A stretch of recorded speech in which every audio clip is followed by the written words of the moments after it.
Welcome dear students. Today we learn human right and humanitarian intervention. The process of disintegration of states and the creation of new state was not always peaceful. In Yugoslavia, for example, there was a lot of bloodshed in Bosnia-Herzegovina between different ethnic groups. Conflicts also occurred in Chechnya, East Timor, and Eritrea.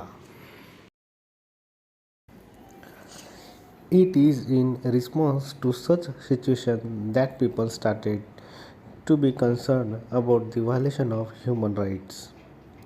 The United Nations, an important global organization, would intervene in countries to prevent conflict from escalating. This was one of the main tasks of UN peacekeeping.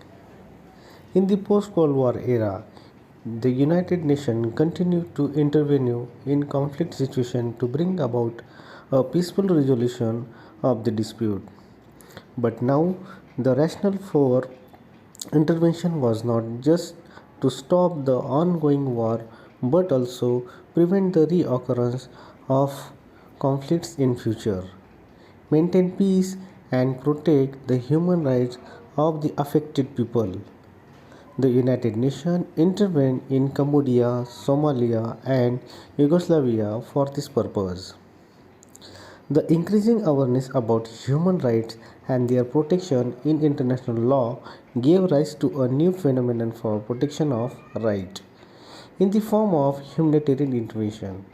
The 1990s are sometimes seen as the golden age of humanitarian intervention.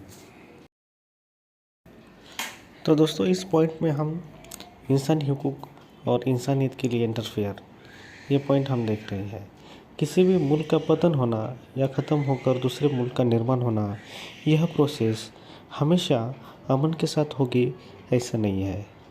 For example, Yugoslavia के Bosnia और Herzegovina के प्रांत में जो नस्ल के आधार पर जो खून खराबा हुआ, चेचन्या, पूर्व तिमोर और एरिट्रिया, इन मुल्कों में भी झगड़े शुरू थे। हिंसा की इन घटनाओं से लोगों में काफ़ी डर का माहौल बना हुआ था। इसी के साथ इंसानी हुकूक छीने जाने की वजह से लोगों में चिंता का वातावरण बना हुआ था। यूनाइटेड नेशन और उसके सदस्यता पाने वाले मुल्क हिंसा से प्रभावित होने वाले मुल्कों में जंग की स्थिति पर या हालात के ऊपर काबू पाने के लिए नियंत्रण करने की कोशिश करते हैं। अमन और रक्षा करना यह यूनाइटेड नेशन के कार्य का एक महत्वपूर्ण हिस्सा है। कोल्ड वॉर ख़त्म होने के बाद यूएन जिन मुल्कों में जंग के हालात होने की संभावना होती है वहाँ पर अमन बनाए रखने की हमेशा से कोशिश करता है। लेकिन यहाँ पर सिर्फ इंटरफेयर करना ये उद्देश्य यूएन का नहीं है। जंग जैसे हालात या युद्धजन्य जैसी परिस्थिति आगे ना बने, इसी तरह की घटनाओं को रोकना है। अमन और शांति बनाकर लोगों के राइट्स की हिफाजत करना है। इसी वजह से यूनाइटेड नेशन ने कंबोडिया, सोमालिया, यूगोस्लाविया, इन मुल्कों में इंटरफेयर किया।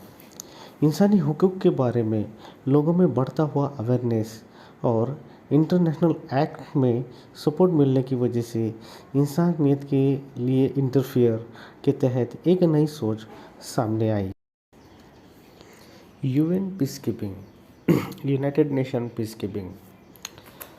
The United Nations does not have its own army, but in order to maintain international peace and security, member states of the United Nations have created peacekeeping force out of their own military resources. This force is known as UN peacekeepers. Peacekeepers are sent to conflict-prone or war zone based upon UN Security Council recommendation, often when ceasefires are established. United Nations peacekeeping.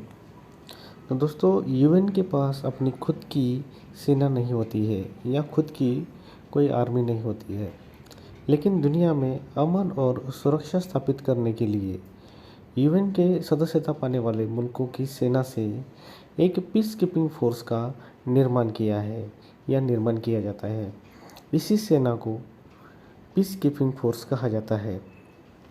UN की security council की सिफारिश से जहाँ पर जंग जैसे हालात निर्माण होते हैं वहाँ पर पीस कीपिंग फोर्स को भेजा जाता है। तो दोस्तों यहाँ पर एक बात ध्यान में रखनी है कि यूनाइटेड नेशन के पास अपनी खुद की कोई आर्मी नहीं होती है या कोई ऐसा फोर्स उनके पास खुद का नहीं होता है। तो यहाँ पर हमने इस पॉइंट में हमने 2 पॉइंट आज के इस वीडियो के लेक्चर में कवर किए हैं, ह्यूमन राइट और ह्यूमैनिटेरियन इंटरवेंशन और peace keeping force of United Nations. तो दोस्तों आज के वीडियो में इतना ही काफ़ी है। Thank you.